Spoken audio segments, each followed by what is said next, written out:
Gotta love when a new band hits the scene and, yeah, kind of knock it out of the park on their first try. So let's dive into it.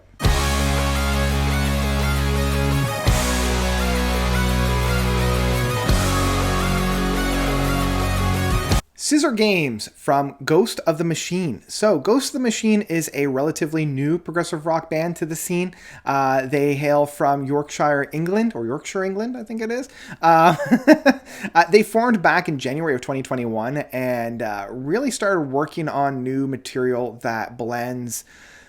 I mean, it's the classic symphonic retro prog that I always love to sink my teeth into, with tracks ranging from 17 minutes. I'm getting lots of flavors from like Marillion, from kind of their mid 90s to early 2000s era, but the overall presentation is, I guess, a little bit more akin to like a Spock's Beard or Neil Morse presentation, with very optimistic, very celebration of sounds, with very pop hooks and pop flavors within it. Very accessible, not necessarily stretching the boundaries of what it means to be music, but taking the styles that had been mastered in the 70s and modernizing it for a 2020 landscape. So now we come to their debut album of Scissorgames, and what really drew me to them is the opening track of Scissors at 17 minutes. And this track really does have everything that I hope for in a progressive rock track. It's meaty, it's punchy, it goes through lots of different soundscapes, it changes on a dime but never feels disjointed, and I like how astute and how powerful this track sounds. The band is being led by Charlie Bermald, I think it is, on lead vocals and flutes, and he's channeling a lot of very powerful vocal in his work and presentation. His mastery of range is very good, like his emotion on some of the smaller tracks, like Just for Reference and Dead to Me, are quite beautiful and quite nice. I also love the guitar works of Graham Barrett, who is basically channeling a Steve Rothery from Marillion in that sense. And this is definitely found on Just for Reference. Again, the third track, which is very somber, very light, almost like a, top 40s, like mid 90s ballad in that sense. I'm not a big fan of this, and I will say that Just for Reference and Dead to Me are kind of the lower points on this album, even though both Graham and Charlie are doing masterful works on that. And that's also being helped by Scott Owens, who is the other guitarist, like kind of the secondary guitarist. And he does a great job of blending and bringing into the fold in that case. Stuart McAuley on bass, mellotron, and Moog pedals, I think does a great job. And Andy Milner on drums really does kind of help bring this album to a fold.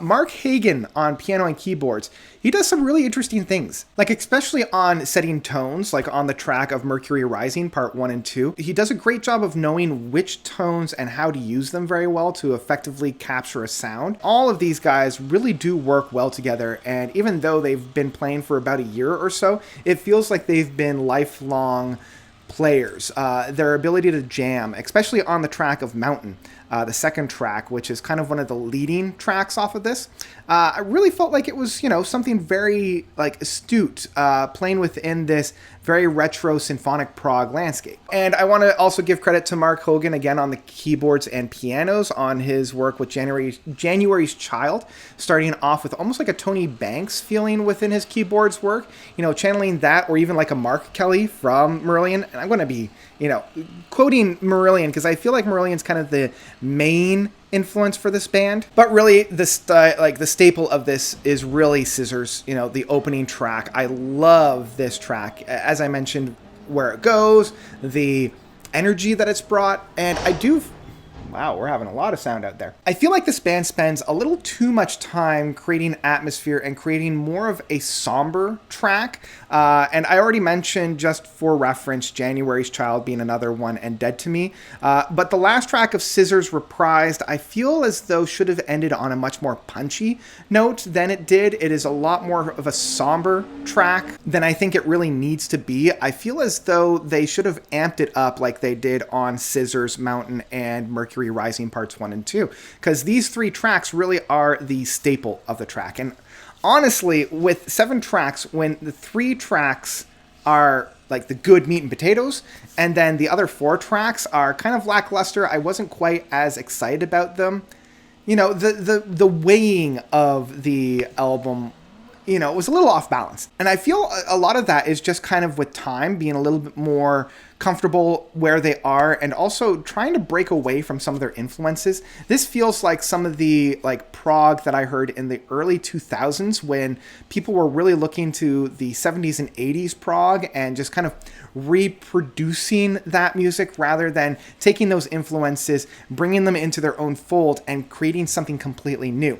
In terms of symphonic retro prog, this one's kind of a little bit of a paint by numbers in that case, but even still, the painting that they're doing with the paint by numbers is still gorgeous at times. As I mentioned, Scissors, Mountain, and Mercury Rising Part 1 and 2, I think are great staples of the retro progressive rock landscape that we currently have in today's era. It's just a shame that it is a little bit drawn down from, just for reference, January's Trial, Dead to Me, and Scissors Reprised. So yeah, this one is a little bit of a lukewarm for me. When it hits very hard, and I think it has some of the best retro prog that we've heard this year. But there is a little bit of shifting through the rough in that case. There's a little bit that I think they need to fine tune and tighten up. This album for sure is too long at being over an hour. They could have probably cut about 20 minutes off of this album and not really lost anything. I think if they took some of those more somber moments, put them into the fold of the longer tracks like they did with Scissors, and have maybe about 4 tracks on here rather than 7, we could have had something really, really special. But instead, we have something that's very good, and one that I still recommend if you are looking for new retro prog, and I know that's kind of a little bit of an oxymoron, but if you're looking for, something a little bit similar but different, something that's almost immediately recognizable, something very easily to be digested, I think you're going to have a good time with Scissorgames. But if you're looking for something, that stretches the boundaries, tries something new, experiments a lot, you're not going to find it here. But really, not every project needs to have that. So yeah, in the end, I will say that Scissorgames by Ghost of the Machine is still one that I would download. It's one that I listen to enough that I would have on my computer, but it's not one that I would necessarily go running out to listen to. So yeah, that's what I've got for Scissorgames from Ghost of the Machine. What did you guys think about this album if you've heard it? If you haven't, go and check it out. I think it's still a good time. Let me know if you've loved it, if you hated it, by commenting down below.